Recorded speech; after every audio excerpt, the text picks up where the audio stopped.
Hi, I'm Michelle Chalfant, psychotherapist, holistic life coach, and human just like you, learning to navigate life's challenges. With over 25 years experience, I teach people how to get healthy using the adult chair model.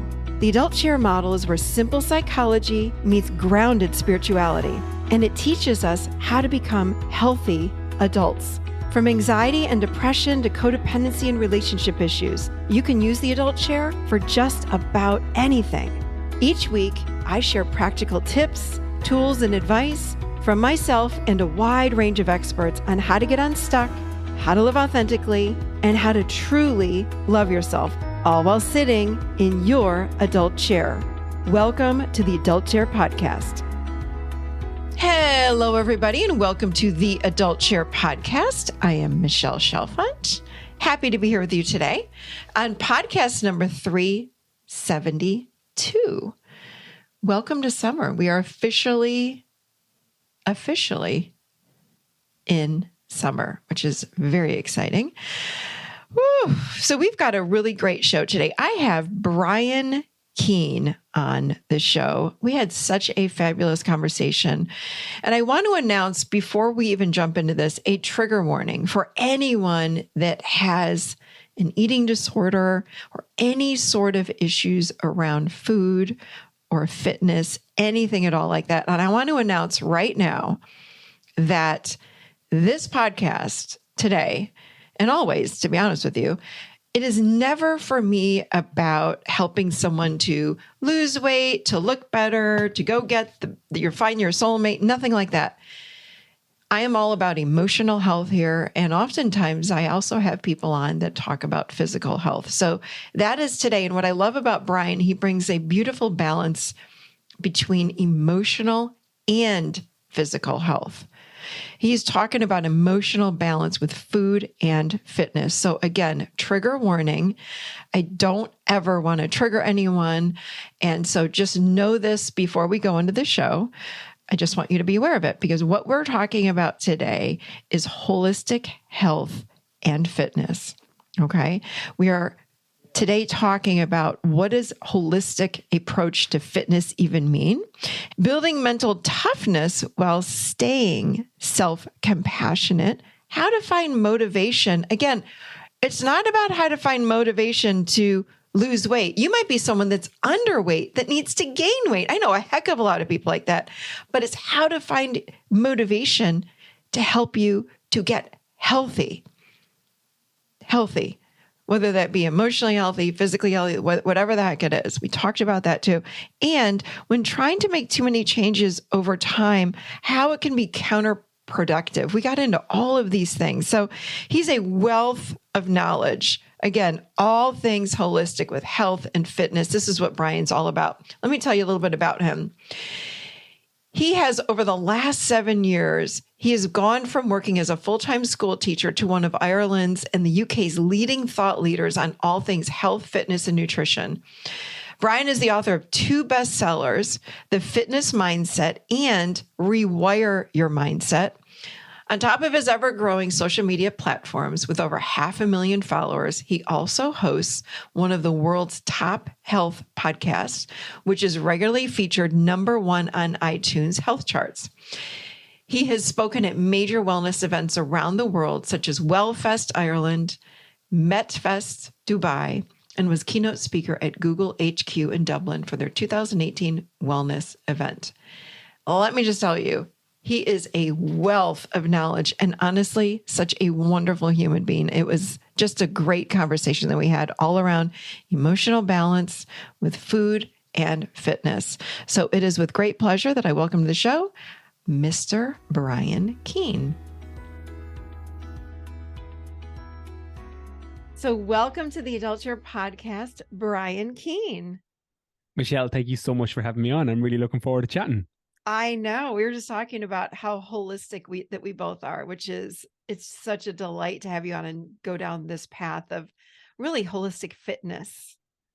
Yeah. I think it's such a underserved way of approaching fitness, because it's very easy to be that go hard, keep training, diet. And it's trying to bring in more of an emotional conversation and a healthier relationship with your body, with fitness, with food, because ultimately it's what fuels people and makes them feel happier at the end of the day. So that's what I try and do from my side.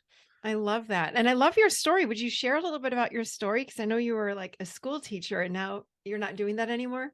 Yeah, I have a very unusual way that I got into the fitness industry. I was a elementary school teacher for 4 years. That was my job. I went to university, went to college, got my degree, and I was working as a teacher. And I did 4 years in college, got my first teaching job, Michelle, and I was about 30 minutes into my what was a year 3 classroom in London, so third grade in the US and Canada and North America. And I thought, I don't want to be a teacher. This isn't what I want to do. And the analogy I use on my podcast and in books is that it felt like I was years climbing a ladder and it was up against the wrong wall. And it's not that I didn't love teaching. The parts of it I did. I loved working with the kids, and I've got my daughter at home, and I love helping her with her stuff. So I love that type of work.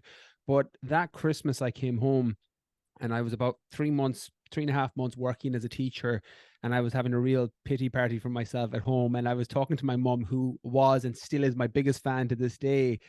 And she asked me a question that changed the complete trajectory of my life at the age of 24. And she said, okay, well, you're not happy where you are. So firstly, you're not a tree. If you don't like where you are, you can move. And then she goes, well, what would you do for free? And I'd never thought about that question. What would I do for free? And I turned to her and said, I would work in a gym for free. I was like, if I was sweeping the floor in a gym, I love fitness, I love working out, I love training, I would be so happy. And then I pulled on that thread and went and got my personal training certificate, my certifications in strength and conditioning, sports nutrition. And the first day I walked into personal training college, and I was doing both for 3 years. I worked as a teacher during the day and a personal trainer at nighttime. But my first day walking into personal training college, I thought, wow, this is where I'm meant to be. I was like, this is the path I'm supposed to be on. And over the past 10 years or so, I've been very fortunate. I've since moved online. I help people coaching in programs. I've written multiple books that have done very well. I have my podcast where I get to chat to great people, and I've got my clients that I get to work with and kind of help and serve and kind of rewire their relationship with food and rewire their relationship with fitness so that they can take that holistic approach so that it's serving their life and not taking from it. So yeah, that's a kind of a long-winded way of how I got to where I am today. I love that though. And I have to say your mother is a wise woman, because I say that same statement all the time. Like everything I do, I would do for free. And I ask that same question to people. I'm like, what would you do for free? That's when you know you've struck gold. That is the thing you're here to do, at least for right now. And it can morph and change over time, of course, but nicely done, Mom. That was a great question for you. Because Shout out to all the moms out there. Yeah, right. It changed 100%. your whole life, though. Yeah. I mean, truly, it changed your life. How beautiful. It so is. Tell us. Yeah, go ahead. I was going to say it's a funny thing, because when I think of any credit I get or props I get, or if somebody sends me a message, same as you, Michelle, because of the work you're doing with the podcast, like I'm sure somebody sent you a message off the back of the Life Imposter syndrome episode and was like, oh my God, I didn't think about this. Like it can change the trajectory of your life based on a conversation. Right. And I always give my mom my props, because I would probably still be working a job that I didn't really like in a school that I wasn't really happy in had that not had that conversation. And this chat we're having today might be that for somebody.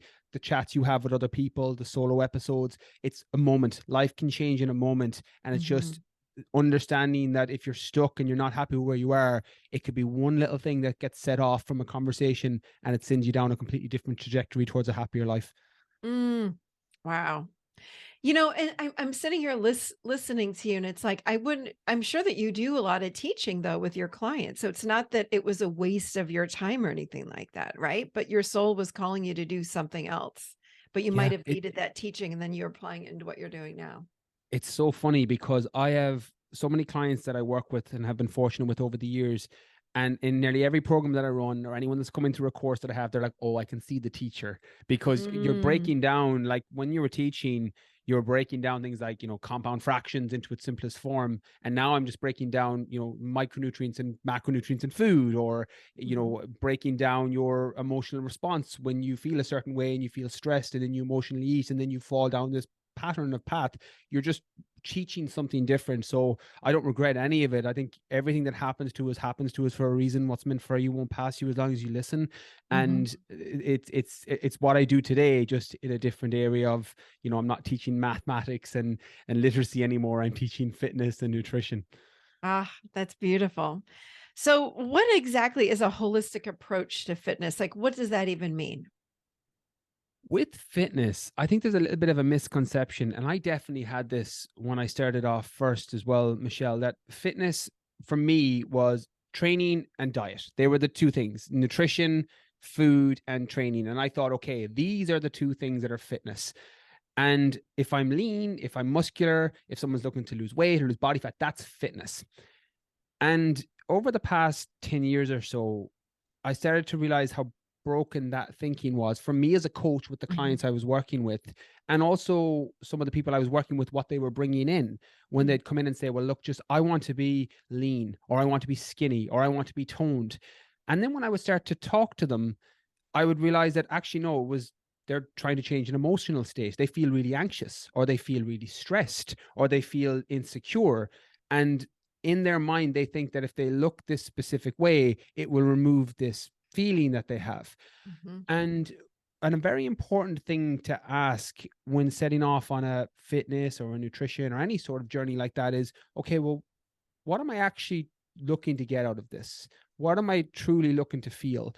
And I think when you look at fitness holistically, that takes into account your sleep, your stress management, your food. Of course, your food's going to impact how you feel. Your Mm-hmm. movement, whether you're gym or hitting a step count, or doing CrossFit or going for a walk after work, something that you enjoy to do. And then all the other things in your life, your relationships, your job, your relationship to yourself, your relationship to others. All of these things don't work in silos. They have knock-on effects for one another. How you sleep will impact how you eat. How you eat will impact how you move. How you move will impact how you feel. How you feel will impact how you treat others. So I think it's important to know that when you take a holistic approach to fitness, all those other areas in your life can improve, and it can have a positive knock-on effect. And then the things you want to do, like making maybe a healthier food choice, or going for that walk after work, or maybe going for that spin class, becomes easier because it's having a positive knock-on effect everywhere else. Mm. I'm like taking notes because you said so many things I want to talk about. I'm like, oh wait, all so many great points. I love that because it really is. There's an emotional component that I think so many people miss. You just can't jump into, hey, I want to look like this for a reason, or I need to lose weight. Well, tell me more about that. So that's kind of what it sounds like you're doing. You're Yeah. asking them more of the motivation behind it. Yeah, well, I think the why, something I've spoken about quite a lot, is the importance of knowing why you're doing something. And sometimes it might be a surface answer, but Mhm. general rule of thumb, and I put this in one of my books, that if you ask it 3 times, you'll normally get to the root of it. And I use an example from one of the girls back when I used to do one-to-one personal training. She came in and was looking to work with me, and she said, I want to lose 20 pounds. And that's not unusual as a personal trainer working in the gym. Mhm. Somebody will come in and say, I want to lose 10 pounds. I want to lose 20 pounds. And I said, okay. I was like, well, why do you want to lose 20 pounds? And she goes, well, I've got my sister's wedding coming up. I was like, okay, great. Now, why do you want to lose 20 pounds for your sister's wedding? She was like, well, there's a dress I really want to fit into. And I was like, oh, great. Why do you want to lose 20 pounds to fit into the dress so that you'll be at your sister's wedding? She goes, well, I'll feel more confident if I lose the 20 pounds and I can fit into this dress I really like. I was like, okay, great. So you've got your sister's wedding, you want to fit into a dress, you want to feel confident. Why do you want to feel confident? She goes, well, a guy that's going there, actually I really fancy. I was like, okay, Mm. I got you. And it's not that everyone's motivation is different, but asking her gave me potentially the carrot to remind her of why she was here, but also for her, when she went from extrinsically motivated, where she was using me as a potential personal trainer to help her, to being intrinsically motivated because she knew why she was there in the first place. And I Mhm. think that's so important to ask, because the real reason why you're doing it, and it can be a whole host of reasons, from wanting to be more attractive, to wanting to be able to play with your kids or your grandkids, to wanting to be healthier and live a longer and more fulfilling lifestyle, to whatever. There's a whole host of potential answers that could come out of that question. But knowing that at the core makes everything else so much easier, because you're doing it for a reason. They always say, you can do anyhow if you can find a why. Viktor Frankl, Man's Search for Meaning. And I think even in fitness that can apply too. I 100% agree. You've got to know what your why is. And what if someone, did you ever challenge people on their whys? And I hear that you challenged her, but I and I'm speaking from, I'm not speaking exactly from experience. I want to tell you a little bit about my story. I was a raw vegan for in my 30s actually, and for like a year and a half.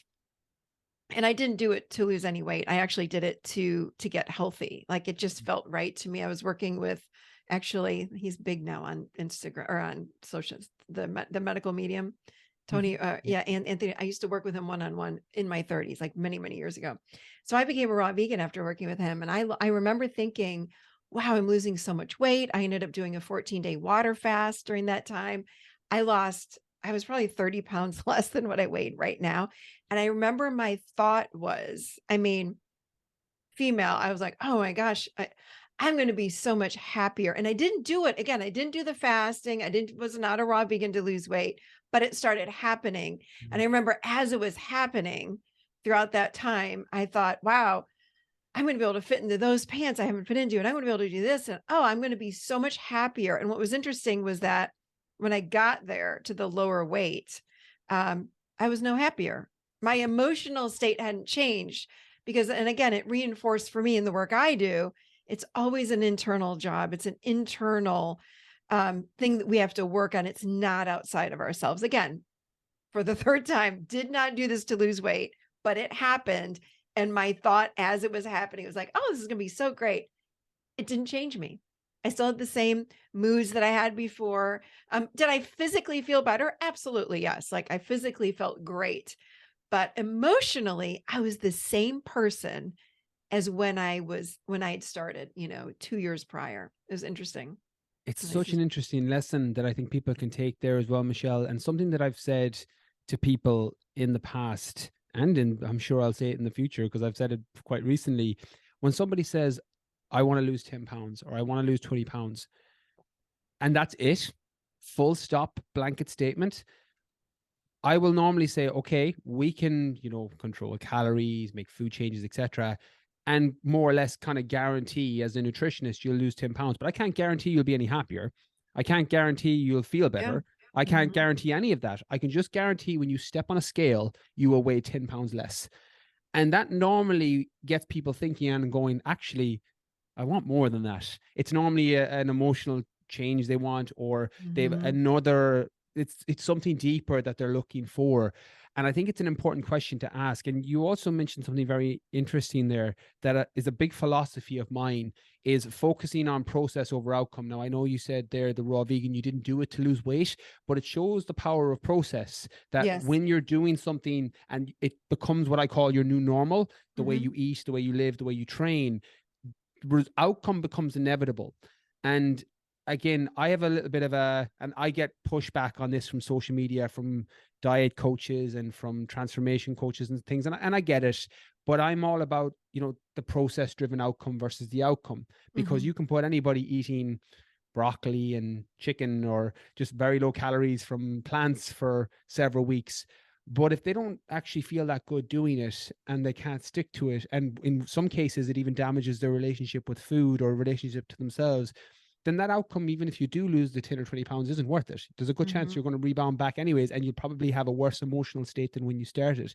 Whereas if you can find a process that you enjoy, something that gets you moving, a food regimen that you enjoy and has recipes and foods that you like, and that becomes the focus, and you focus on that process, you make outcome and results inevitable. And I think that mindset shift can be very useful for people. And you've experienced it nearly Mhm. firsthand from what you've said, but I Mhm. think it's a useful takeaway for people as well.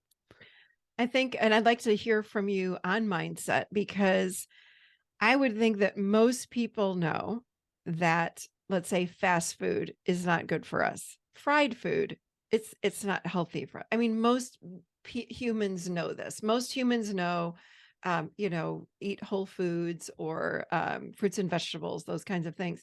But it can be really hard because so many of us, we use food to numb out our emotions. That was something that I did. That was how I grew up. And I'll consciously now know, like, I'm going to have that slice of pizza, even though I don't do well on gluten, I don't do well on dairy, but I'm going to choose it and it sounds delicious. I'm not going to feel good after. I'm going to do it anyway. And I hardly ever do it anymore, but sometimes I do. But I know it's because I'm just so emotionally overwhelmed. And I know from talking to countless people over all these years, I'm not alone in that boat. So how do we as humans work with our mindset around food? How do we change that?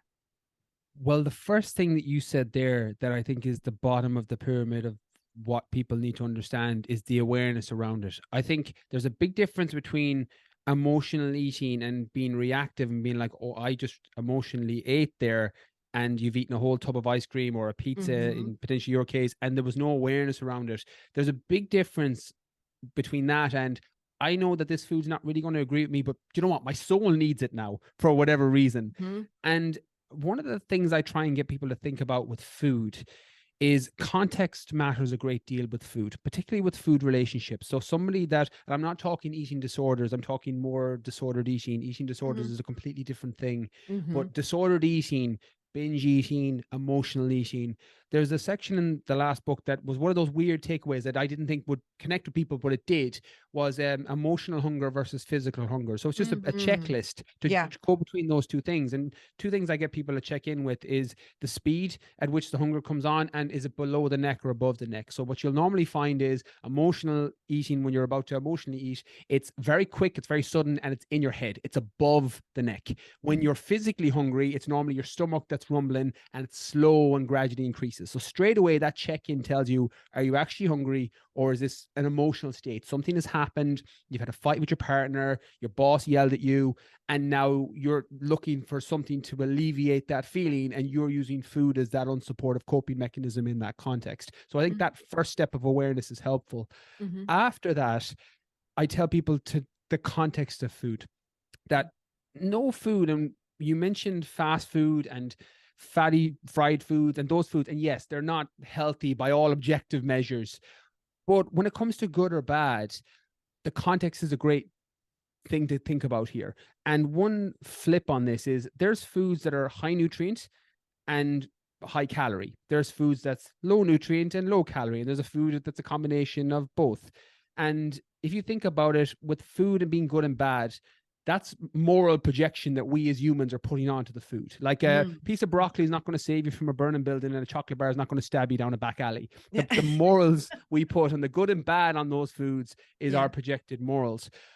And in some cases, you have to take a wider perspective of it. And let's say, for example, and just to use, just say a weight loss example, but any example, but somebody is looking to lose weight Mm-hmm. and wants to lose a little bit of body fat, just as an example here. Generally, the all or nothing mindset says, okay, no cookies, no pizza, no Mm-hmm. chocolate. Mm-hmm. You know, that's the mindset people take. But when you understand how fat reduction works, and you control for calories, sometimes having a slice of pizza every day or a chocolate bar every day or a couple of cookies factored into that plan is what allows somebody to adhere to the nutritional strategy they're on. So Mm-hmm. in that context, pizza is a good food for somebody looking to lose weight. Now, again, as we mentioned, health, a little bit of a different conversation, but just as an example to give context here for people. Mm-hmm. And I think when you get that food can be very emotional for a lot of us, myself included. I've had those disordered binge eating patterns in the past, and I still have to do that check in when I'm like, okay, I really need chocolate now, or I really need pizza now. And then I have to go and go, well, I'm just after having a fight with my missus or my fiance, or, you know, my daughter's blanked me for an hour because of whatever. She's at that Mm-hmm. age now. And that allows me to see that actually I'm not hungry now. And if I want to eat the food, great, eat it. Don't feel the guilt, enjoy it, savor it, and then reset and get back on track. Like sometimes with nutrition, you get what's called, I call it something else in the book, more derogatory, but a panic button, Mm-hmm. where they've had one bad meal and then it spirals out of control. Or they're on a plan and they have a food that's off the plan on a Saturday, and before they know it, they're not back on plan until Monday because they just say, you know Mm-hmm. what, I may as well, I've gone off plan now, I can't stick to this. And with nutrition, it's all about, well, what are you looking to achieve? Is your goal to feel healthier? Are you trying to fuel your body? Are you doing it for ethical reasons in the case of raw vegan? Are you trying to lose weight? Are you trying to fuel performance for a new sport you might want to get into? Or do you just want to be healthier so you can run around with your kids or your grandkids? That's very important to know. And then you reverse engineer your plan. And then everything underneath that is, well, what's your own personal subjective response to food in terms of how you emotionally respond and your stress management techniques, etc. And then just kind of pulling at that thread until you find what works best for you. I hope that makes sense. Yeah, those are some great questions. I like what you just said, actually. Those would be great questions for people to ask themselves. And then they take this journey, because it's not about sometimes like kind of like you were saying before, like losing the 10 pounds. It's like, tell me more about that. Why do you want to lose that 10 pounds? And I like exactly what you said. Do you want to play with your kids on the ground? Do you want to be able to go walk? Do you want to be able to go to hike? Do you want to be able to, what is it? So I like that. Really, really important.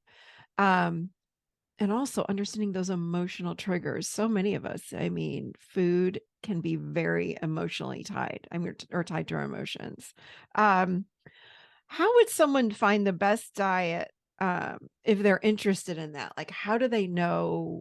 Because there's so many out there. There's like a bazillion. I mean, if you're on Instagram, as you know, you scroll through, it's like, oh my God, do you want to do keto? Should you do raw vegan? Should you do low carb? It's overwhelming.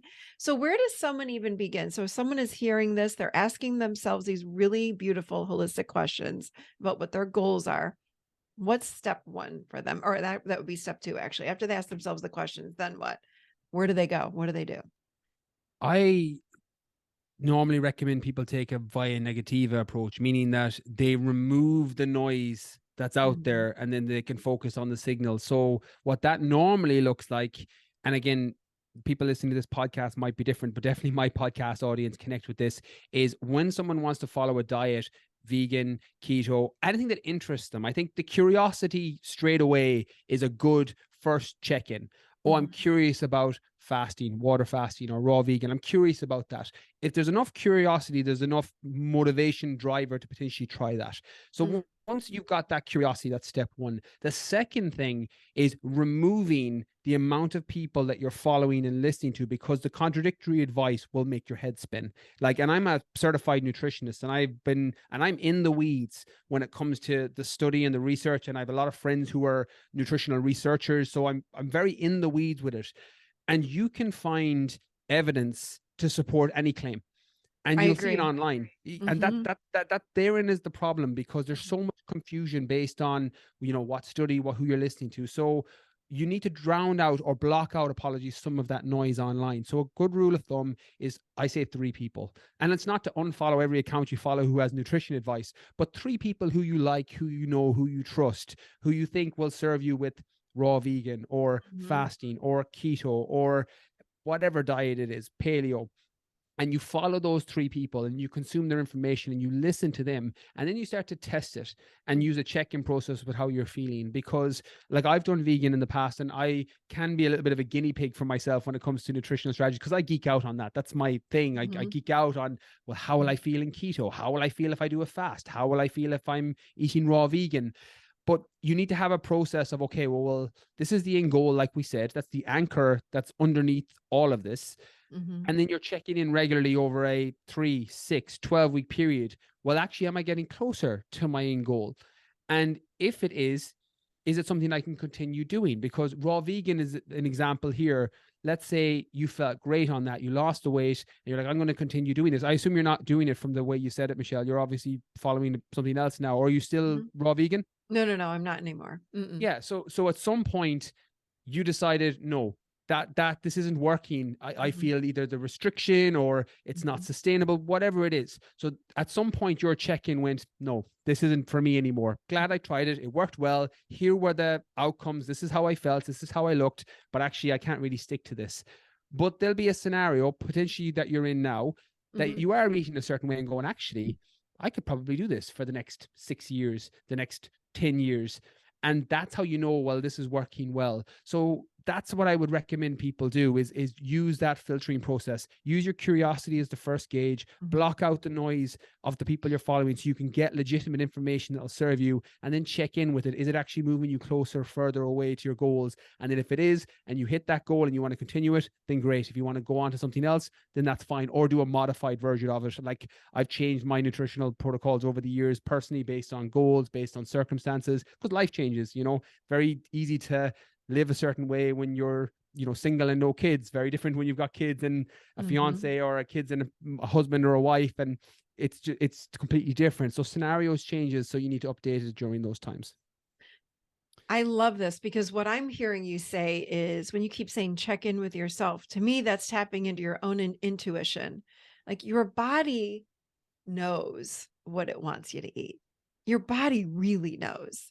And I know that when I was a raw vegan, I did feel really good. And this is like, God, 15, no, more than probably 20 some years ago. This is when nobody was raw vegan. I had a Vitamix. Nobody knew what that was back then. Like, it was so strange. People were like, what are you doing? Like, I'm juicing. They're like, what? I'm like, yeah, it's great. Here, I'm having a cashew nut cheesecake for Thanksgiving. Like, they're like, what? Yeah. Anyway, it was foreign. People didn't like it. They thought I was weird. And my husband joined me for a few months, and he lost so much weight so fast. People thought he was sick. They're like, something's wrong with you. And he's like, no, I feel good, but I'm eating like 20 bananas every day. Like, it was crazy, but interesting. So my husband came out of it and he said, I'm a meat eater. And I came out of that stage and I said, I'm not. I know I'm not. I've never been drawn to meat, don't really like meat. I can do a little bit of chicken every once in a while, but I'm okay with seafood. And I love I'm more plant-based, and that's where I am today. And like, I am so drawn to a plant-based diet, not because anybody has said this to me, but that's what feels right. So I hope people hearing this tap into themselves, like what feels right. And there's so many different plans out there, whether, like you said, keto, there is the Mediterranean diet. That one also really appeals to me. That one feels doable for a lifetime. Yeah. And that's the thing you got to consider, right? Like, what can I do for the rest of my life that makes it easy? I have a friend that she actually is overweight and needs to lose weight, according to her. This is not me saying that, but she could. And she said, I'm in pain. And she said, I'm physically in pain. My knuckles hurt. She goes, I know I eat too much processed foods. I'm on sodas. I got to give that up. And we talked about it. I said, or you balance it out. Like, maybe have one soda on the weekends. Like, because I find when we cut things off completely, there are parts within us. This is my work, of course. They get mad. They're like, no, I want that soda, right? So there is a balance to all of this, but there also is, like I was saying, is allowing that choice of how we eat to call to us and let it be a match, right? Yeah. Well, your body, as you've mentioned, will tell you what you need the majority of the time. And it's a thought experiment that I use with people when they have that mindset. Like you mentioned, if I say, okay, Michelle, don't picture a purple polar bear. Whatever you do, don't picture it. Your mind is conjuring up this image of a purple polar bear. And the same thing can happen with food. When you say you can't eat pizza or don't eat pizza or don't have soda, that's what you crave and that's what you want. And I always tell a story. One of my clients, and this is a slightly off because he was very obese to begin with, but it gives you context on how you can potentially approach it in terms of out of the box thinking in terms of your friend for weight loss. Came to me and he had about 100 pounds to lose, and we did lose the weight over a period of time, but he was eating 2 family-sized packets of Mars bars every day after dinner. Yeah. And the first week we were working together, because I was talking to him and he told me about all the diets he tried and how he'd fallen off track. And I said, okay, all I want you to do this week is I want you to eat 9 Mars bars. Mm-hmm. And he came back and was like, well, look, I'd lose way more weight if I lost more. I was like, no. I was like, don't come back to me. I was like, I'm sacking you as a client if you come in next week and you've eaten less than 9 Mars bars. And he, at this point, his family and friends were like, you were with the worst personal trainer of all time. You need to fire your personal trainer. Yeah. And he came back in the next week and he lost weight. And I said, okay, great. Because he was basically down 200 calories every day. And because he was 100 pounds overweight, that for him, going up and down the stairs, that was our whole first workout. We didn't even go into the gym. And I said, okay, for the next 2 weeks, I want you to eat 8 Mars bars. And you can see where that went. Every 2 weeks, I brought it down to the point that he lost over 100 pounds eating 2 Mars bars every single day after dinner.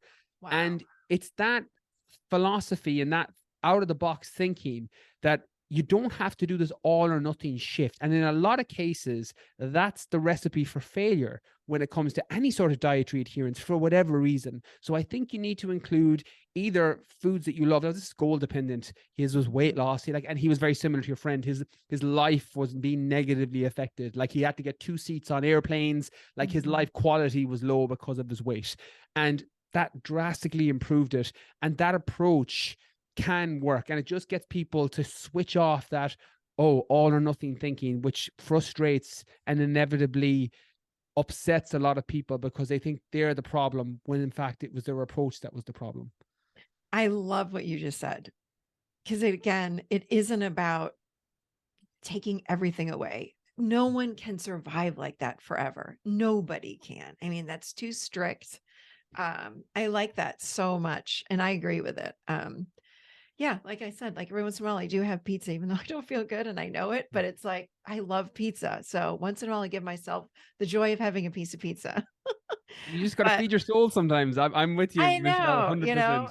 I just know though that when I was growing up, I did use that, like my emotional foods that numbed me out were carbs. So I use like pizza, pasta, potatoes, and popcorn. Those are my 4 favorite foods. And they still are, but I don't eat them the way that I used to eat them. And like I was saying earlier, or you were saying, I'm really mindful now and I choose them. And I'll say, I'm going to have gluten-free pasta and I put a bunch of broccoli on it and I might put some shrimp on there because I like shrimp and fish, but that's it, so it's not just a big mound of pasta anymore. So I still get what I love, but again, it's all about balance, right? Really is about balance. That's a great story. Thank you for that. So how do you build a mindset of mental toughness? You talk about this. How do you do that? Mental toughness is a very funny one, and I'm in the process. I've written 4 books, 3 bestsellers, and I'm writing my newest one, which I'm writing about resilience and mental toughness. But I have a very, I won't say unique because I'm sure there's nothing unique at this stage in the world, and there hasn't been an original idea in 2,000 years. It's just people building on top of other ideas. But I think when it comes to building mental toughness and mental resilience in the context of, say, holistically being happier, you have to have an element of when to toughen up and when to be self-compassionate. And I think, and have definitely in my personal life, over-indexed on both too much at different times. Sometimes I was way too hard on myself and just was like, toughen up, come on, just grind through it. And other times I was just too soft. I was like, oh, I don't feel like it today. And the reality is with mental toughness and mental resilience, when it comes to whatever you're looking to do, the balance and the yin and yang is really in the middle of it. There's a time and a place when you need to toughen up. For example, I didn't want to do my workout this morning. I was up early. I was up at 6 and I didn't want to do my workout. I was like, I'm really tired. I didn't sleep super well, but I know if I train and work out now, I'll eat better. I'll feel more switched on for our talk and other things I have today. I really need to do this. So I wasn't self-compassionate in the morning. I was like, come on, Brian, toughen up. Let's go. But there's other times, and a recent example was when my daughter was at soccer and she's got big into sport recently. And I remember an old kind of weird childhood thing of other people's words that I heard as a kid being projected out of me onto her. And I remember thinking, oh my God, I hate the way I sound right now. I've been way too hard on her, way too tough on her because I thought she wasn't trying hard enough in the game. And I had to cut myself off and go, you need to just calm down now. You need to take a breath. This is an old coaching when you were a kid and you hated when people did it to you. And I could have used the toughen up and grind it out mindset then, but I was compassionate and went, okay, you need to learn from this. This is a teaching moment for you with her, and it's a learning moment for you.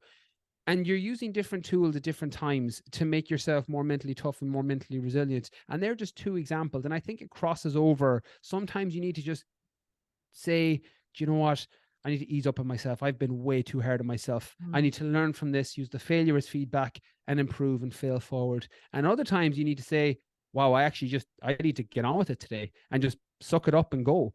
And it's once you know when to use what, you can build mental resilience and toughness, and it becomes part of that process that I said. And then the outcome of wherever direction it's aimed again becomes inevitable. From my experience, I'm speaking anecdotally from, a focal group of one here, but that's how I would consider approaching it.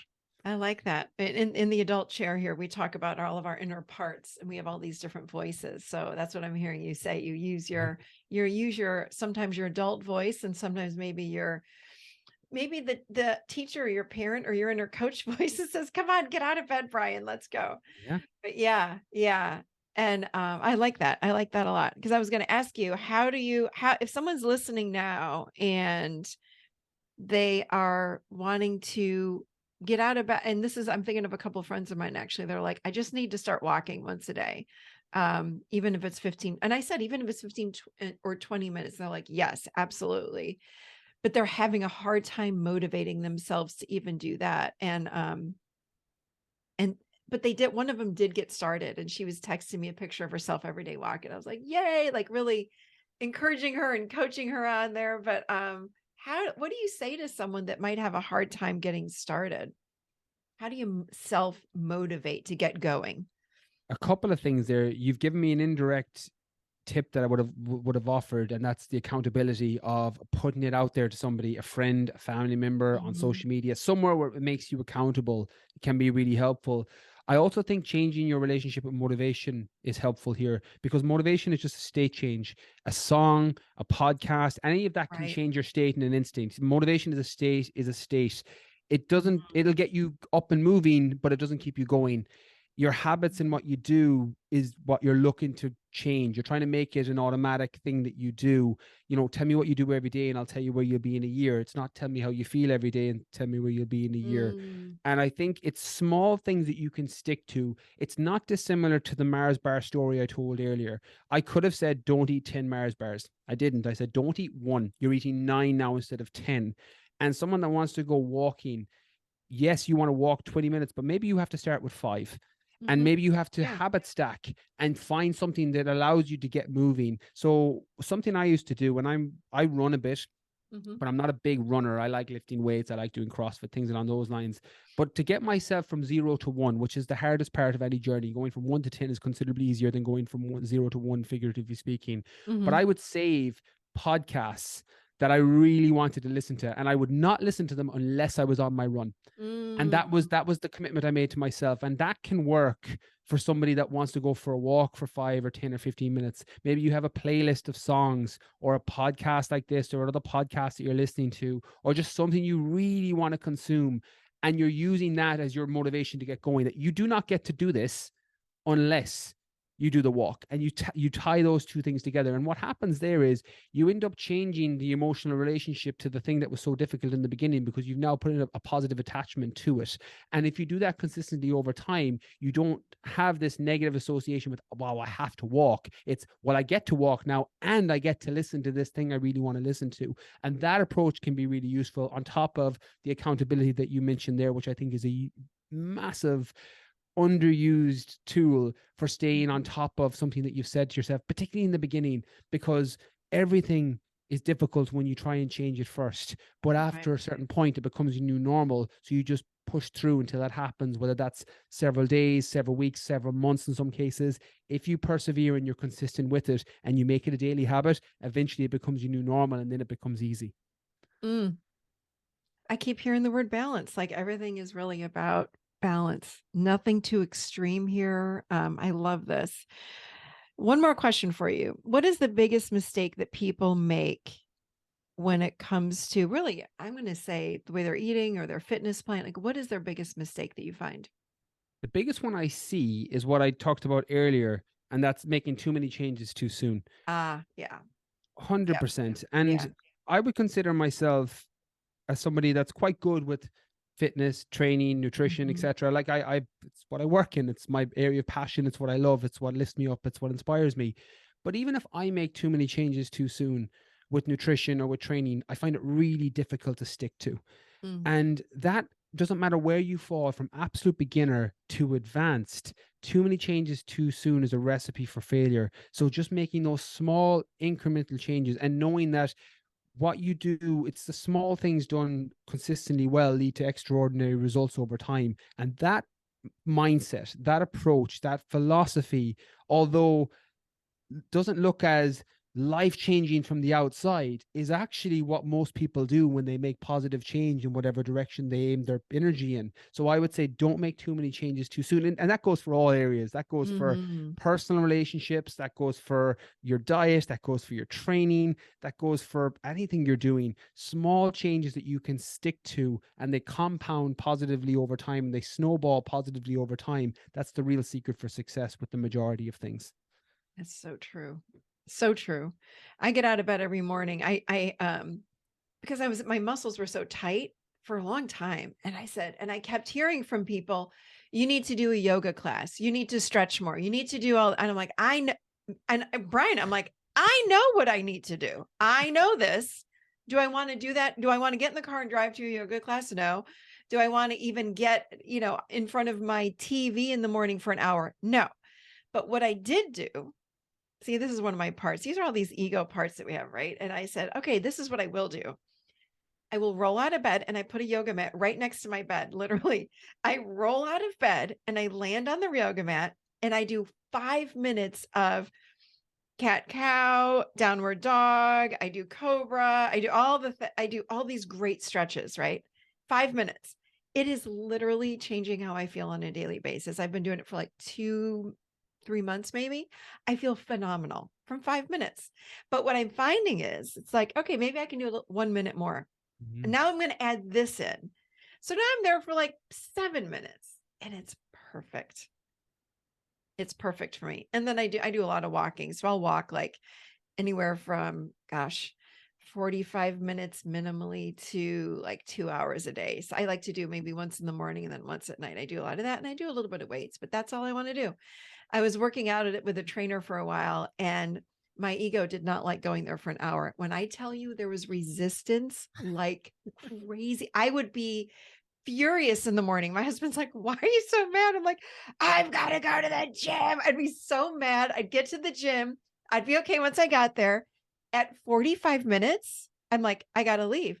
So I finally said to my trainer, I said, can I just come for 45 minutes? I don't know what, but there's something going on with 45 minutes. She goes, oh yeah. She goes, we can change your times. Brian, all of a sudden, I didn't mind going to the gym. Mhm. I went to the gym, left in 45 minutes, happy as a clam. Everything was great. But I had to, again, tune into myself and say, what do I want to do? And I had to honor that part. It was so angry that I was staying for an hour. And I was like, okay, 45 minutes it is. So crazy. I love it, but that's your feedback. Like as you said, that Yeah. emotional response and anger is direct feedback that something's out of alignment here, and you need to make a slight switch somewhere. Yes. And I made it. And now I don't even have a trainer. I'm thinking about trying it again with a different person. But yeah. But I mean, even my stretching is changing my life and my walking and hiking that I do. So anyway, anything else you want to share? This was so great. Anything else? Any other? You have a lot of words of wisdom. Love it. No, I really appreciate it, Michelle. And no, I think we've so much there. And just to anchor what you said, I think if people take nothing away but the 5 minutes rolling out of bed onto a yoga mat, I think that approach, in whatever that looks like, reading a page of a book, getting into the gym for 5 minutes, or doing stretching for 5 minutes in the morning, or having quality time with a loved one or a conversation, or dropping into a parent or an elderly member that's beside you, those 5 minutes done consistently, they add up. You think They about them do. over a 5-year period, 10-year period, it's not 5 minutes, it's considerably more than that. So I'm so glad that you shared that. And I think that's a phenomenal takeaway for people. I love that too. And it really is. I keep hearing it's balance. What I'm taking away from you is everything is about balance. And I could not agree more with you. It really is about balance. Everything that you've shared makes so much sense. It's doable. It's intuitive. It's based on who I am, and anyone that's listening to this, it's based on what you need, what you want, where you are in your life. There's no perfect plan. There's no perfect fitness plan, diet plan, weight, all of the things. It's based on where you are in your life. Because there are many people out there that need to gain weight. I Mhm. have friends that are like, I can't gain weight. I'm like, oh, and so they're trying to gain weight.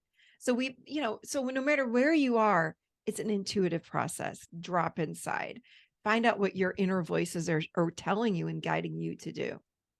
and you can't go wrong. If you listen to that inner voice and get more tuned in with that, everything, you'll feel healthier, wealthier, more fulfillment. Your life will be where it needs to be. And it's very easy to ignore that inner voice. And I think that's why your work is so powerful, Michelle. It's getting people to tune into that. This just happens to be the fitness element of that conversation, but that inner voice tells you everything you need to do. Yeah, I think because dieting can be such a triggering word for people. Like, what diet? I'm like, I don't like that word diet, but I do like having this goal of just being healthy. Like, that's, a universal thing. Like, let's all strive to be, we all want that, right? So, and this is what you're talking about. So your message is so powerful. I'm so happy to have you on today. Thank you so much, Brian. Where would people find you and find your books? Pleasure was all mine. Thanks so much, Michelle. Yeah, my books are everywhere online. The Fitness Mindset, Rewire Your Mindset, The Keane Edge are my three main books. The other one's a sports nutrition book for athletes. And my podcast, the Brian Keane podcast, and I'm Brian Keane Fitness and everything. I'm on all the channels, TikTok, Instagram, Facebook. We put out a lot of content. I'm very fortunate that I get to make as much that I get to create. So I'm very grateful for that. And everything we've talked about here, I've got more on it when it comes to books and resources for people if anyone wants to kind of follow up on any of it. I love it. Well, thank you so much, Brian. We appreciate you being on today. Pleasure was all mine. Thank you so much again.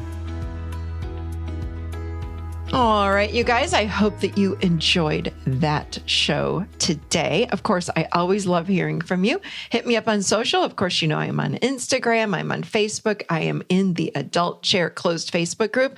If you're looking for support and looking to engage with me, I am there. I am there. I am doing lives in there. I'm connecting with you to help you all to learn how to live in your own adult chair, which is, of course, the most emotionally healthy place you can be. So I will see you in there.